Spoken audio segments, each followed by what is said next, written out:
Bismillahir Rahmanir Rahim. I am Dr. Mohibullah Wazir, and the topic is the arteries of the thigh and the anastomosis at the back of the thigh. Look, this is abdominal aorta. It divides into right and left common iliac arteries. Then each common iliac artery divides into two. One passes into the pelvis. This is the internal iliac artery, while this passes downward, pass behind the midpoint of the inguinal ligament, and enters into the thigh as the femoral artery.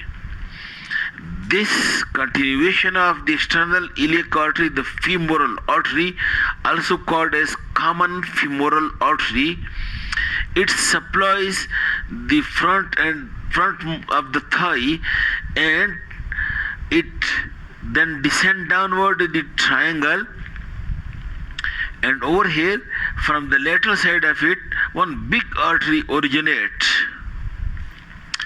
This artery, which originates from the lateral side, that is the profunda, this one, that is the profunda brachii artery, are also called as deep femoral artery. From then onward,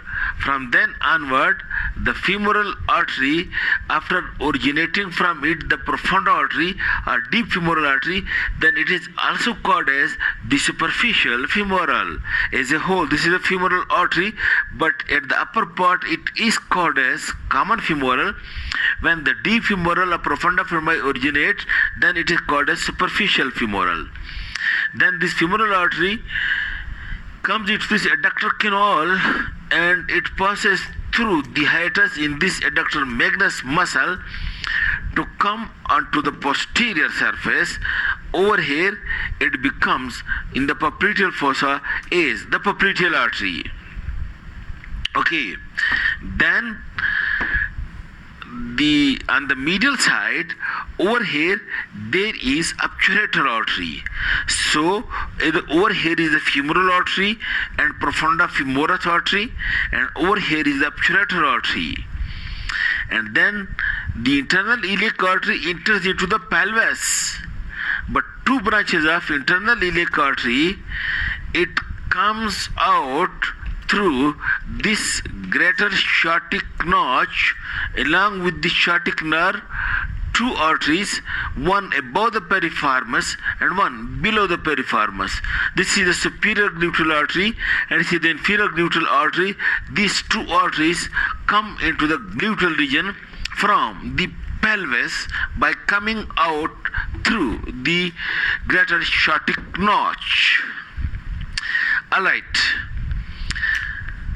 The femoral artery giving blood supply to this thigh muscles, and the obturator artery gives blood supply to the medial compartment of the thigh. Then the femoral artery then become the popliteal artery over here in the popliteal fossa. While the profunda femoris artery, look, the profunda femoris artery, you look over here, again this is the external iliac, this is the common femoral, and this is the deep femoral or profunda femoris. Then it is the superficial femoral or femoral artery. It descends downward and then passes through the hiatus in the adductor magnus to become the popliteal artery. While the profunda femoris artery or the deep femoral artery, a branch of this common femoral, the femoral artery, it gives blood supply to these front muscles of the thigh and gives one branch that passes medially. That is medial circumflex femoral. One branch that passes laterally, that is lateral circumflex femoral. And in addition, this profunda femoris artery gives three branches which perforate, one above the adductor brevis, one through the adductor brevis, and one below the adductor brevis, and come these three arteries which are called as first, second and third perforating arteries. It comes onto the posterior side. Over here lies in the posterior compartment between these hamstring muscles. If you lift them up, deep to it are these three perforating arteries. While the profunda femoris by itself ultimately then perforate and it becomes the fourth perforating artery. And this is clear over here. You look at this point again. Look, this is the profunda femoris. It gives this medial circumflex and this lateral circumflex femoral artery. Each medial lateral circumflex femoral artery divides ascending, descending and transverse branch, both lateral medial, ascending, descending and transverse branch.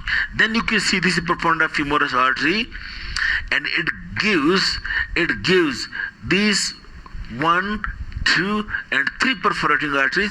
That one is above the adductor brevis, one is through the adductor brevis and one is below the adductor brevis, and then the artery by itself perforates through the adductor magnus. In this way 4 perforating arteries comes onto the posterior compartment of the thigh. Okay, these are the arteries of the thigh, and on the back of the thigh, the arteries which are present on the posterior side of the thigh, you look again. I told you over here, look at the posterior side of the thigh. Over here, coming from the greater aortic notch, the branches of internal iliac artery. Look, this is the superior gluteal artery, and this is the inferior gluteal artery. This is head and neck of the femur. This is the greater trochanter and this is lesser trochanter. And then on the posterior side you can see the ascending branches of the lateral and medial circumflex femoral artery and the transverse branch of medial, transverse branch of lateral, and then you can see this 1, 2, 3 and 4 perforating arteries. And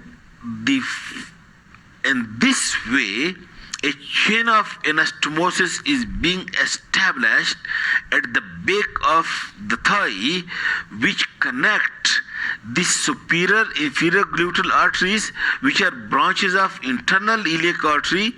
And this way, the internal iliac artery is being connected ultimately through this anastomosis to the popliteal artery. And these all anastomosis I will discuss in this second lecture, but presently you only find the arteries at the back of the thigh and the back of the gluteal region present over here. Look, over here is the superior and inferior gluteal artery coming from medial side.